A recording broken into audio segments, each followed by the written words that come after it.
Seachtaine go scéalta na seachtaine seo Tuairisc. Seachtain ina Russia ina bhrothal fud na tíre.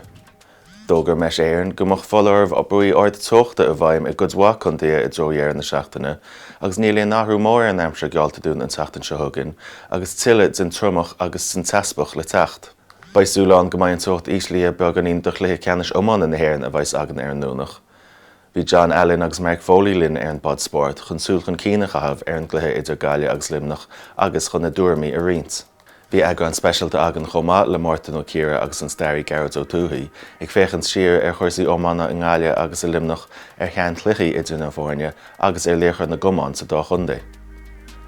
I meas na nábhar eile atá agan don cluiche ceannis, tá aglah le banisteoir limní John Chaill agus ceann eile le duine go bhhaintear Cáiliúd Connolly ón Guslan Gear a tuinis sáirte a gcuirsaí CLG I limnach agus é ag tógáil cluine sa gundé.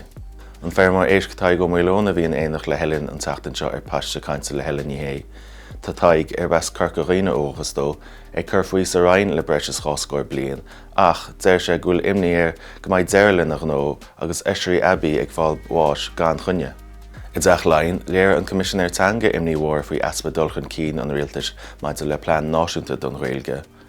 Mar nachrinn an scéal dúirt Séamus Ó Cheannain go raibh buail mór an go bhfeictear clise córsach a bhaimú an phlean tá le cur le líon na gcainteoirí Ghaeilge sa tseirbhís Phoiblí agus na caids an seirbhísí Stát a bhíonn ar fáil in Ghaeilge a ausú.